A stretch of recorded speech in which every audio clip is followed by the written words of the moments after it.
You ever get those like really sudden stomach cramps?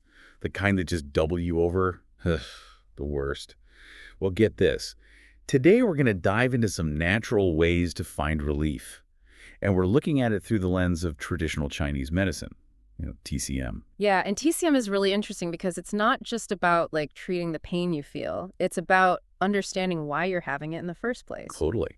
And thankfully, we've got some really great info to help us with that. We're looking at a course called Pain Relief, Acupressure and Massage Techniques by Eric Duchesne. He's been in the alternative health world for over 35 years, so safe to say he probably knows his stuff. He really does. One of the big things in TCM is this idea of qi. Qi is this vital energy that flows through your body. Think of it like your internal energy system. Okay, got it. So when that qi gets stuck or like stagnates in your stomach and intestines, Uh-oh. that's when those painful cramps hit. So it's like a traffic jam, but in our gut. Exactly. Okay, so then what causes this qi traffic jam to happen? Well, lots of things can mess with the flow of qi. Duchesne talks about things like stress, Oh, yeah, stress is a big one. unhealthy eating habits, Makes sense. and even, get this, the temperature of the food we eat. Wait, what? Hold on. You're telling me that a bowl of ice cream on a hot day could be what's giving me stomach cramps? It's true. TCM calls this cold invasion. So basically, when you eat or drink something that's really cold, your body has to work harder to warm it back up to like maintain balance. Oh, okay. And that can sometimes lead to stomach cramps. It's like your body's freaking out a bit trying to deal with that sudden temperature change. Wow, I never thought about it like that. Okay, so maybe skip the ice cream sundae next time. But I'm guessing there's more to it than just what we're eating right now. What else does Duchesne say can cause this key stagnation? Right. So there's this other interesting concept in TCM called dampness. Dampness. Okay, I'm not going to lie. That sounds kind of weird when we're talking about stomach cramps. No, I know, but stay with me. Okay. So think about like a damp sponge. You know how they get all heavy and kind of sluggish? Yeah. That's kind of what dampness is like in TCM terms. Not that there's like actual dampness in your stomach or anything, but it's more like things aren't flowing as well as they should. Everything feels kind of heavy and stagnant and, yeah, crampy. Okay, I see what you mean. Like your digestive system is just all bogged down. Exactly. Okay, that makes a lot more sense. So we've got the key stagnation from things like stress and bad food. And we've got the cold invasion from cold drinks and stuff. And then dampness, which can really slow things down in there. Mm. Is there anything else we should know about when it comes to like the TCM view of stomach cramps? There's one more big one. Liver qi stagnation. Liver. What does our liver have to do with it?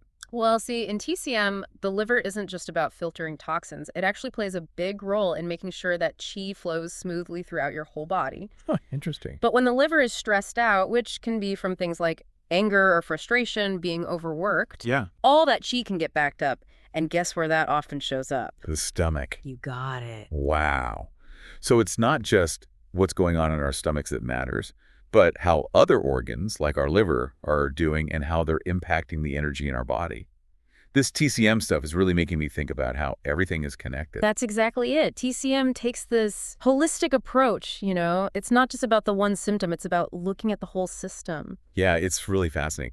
But knowing all this, like, what can we actually do about it? Because I don't know about you, but I would love to avoid those stomach cramps if I can. Oh, absolutely. And that's where acupressure comes in. Duchesne highlights some specific acupressure points that can help get that qi flowing freely again, which can then relieve those cramps. Okay, now you're speaking my language. Tell me about these pressure points. Where are they and how do they actually work? So let's start with one called GB41, or Zilinki, as it's known in TCM. GB41, Zulinki. Yeah. Okay, that sounds kind of intense. Where do we even find this magical point? It's actually not that hard to find. It's on your foot. My foot. Yes, you know that little dip right before your pinky toe connects to your foot. Okay, yeah, I think I see it. GB41 is right there. Okay, but I gotta ask, how does pressing on my foot, like all the way down there, how does that help with stomach cramps? Seems like we're pretty far off from the actual problem here. Right. But that's the amazing thing about TCM. It's all connected. Remember all those energy pathways we talked about. But honestly, here's what's even cooler about GB41. It's not just for stomach cramps. Oh, there's more. Duchesne says it can help with headaches, too. Seriously. 2 for 1. Yep. Wow, gotta love that. Yep. Okay, so GB41, definitely gonna remember that one. Any other points we should know about for ditching stomach cramps? There are. Duchesne talks about 3 points that actually work really well together. Okay, hit me. They're called SP2, SP3, and ST45. SP, SP, ST. Okay, those names aren't exactly going to be easy to remember, but am I sensing a pattern here? Those points, are they all in the same area too? Yeah, they are. They're all on your foot. Still in the feet, huh? Along the inner part of your foot. Like if you start at your big toe and go down towards your heel, you'll find them along that line. Okay, so we're doing foot reflexology for these stomach cramps. Yeah. Got it.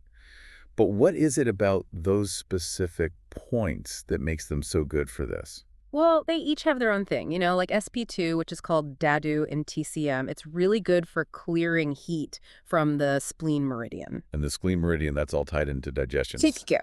Right, Yeah. right. That whole T traffic jam we were talking about. Exactly. Then there's SP3, or Tai Bai, which is all about strengthening the spleen and regulating the flow of qi in that area. And lastly, ST45, or Lidui, that one specifically targets heat in the stomach and intestines. Wow. Okay, so we've got a point for clearing heat, one for strengthening, and one that targets heat in the stomach. Makes sense that they work well as a team. We've been talking a lot about the lower body here, though. What about that feeling you can get, like that tightness in your chest that sometimes comes with stomach cramps? Anything we can do about that? Totally. There's a point for that, too. It's called CV21, or Swanji. Okay, another one for the vocab list? Yeah. And where's this one hiding? Dead center of your chest, about an inch below the bottom of your throat. Oh, so we move from the feet up to the chest now. We did, and that's a perfect example of how connected everything is in TCM. How so? Well, CV21, it's not just about relieving that tightness in your chest. It actually affects the stomach meridian too, which, as we've been saying, is super important for digestion. So you stimulate that point, you're actually helping regulate both your chest and your stomach, which can make you feel better in both places. No way. So it's like a two birds, one stone kind of thing. Yeah. Love that. Yeah. Efficiency is key. So these pressure points, we've been talking about them for cramps, but they can help with more than just that, right? Right. Remember how we were talking about other digestive issues? Like that bloated feeling, nausea, even that feeling like your emotions are messing with your digestion? Oh, yeah, all the fun stuff. These points can actually help with all of that, too. Seriously. It's like a reset button for your gut. Pretty much. I am really starting to see why people love TCM so much. This is great. But, gotta ask, this is all when you're actually having the stomach cramps, right? What about people who have more of that constant stomach ache, the kind that just kind of lingers? Great question, and you're in luck. Duchesne actually has a whole other resource that's just for non-cramping stomach pain. Wait, really? There's even more to learn about this stuff. For sure. TCM has a lot to offer, but we'll have to save that for another deep dive. You know I'm adding that to my list of requests. But for today, we've got a ton of acupressure info to work with. I can already see myself next time a stomach cramp hits, just calmly pressing on these points. Love it. And hey, it's not just about the quick fix, remember. It's about getting in tune with your body, understanding how it all works, and figuring out how you can use techniques like acupressure to feel your best. Exactly. It's about taking control of your health, trying new things, and finding what works for you. 100%. And, speaking of finding what works best, it's important to remember that acupressure is great, but it's not a replacement for real medical advice.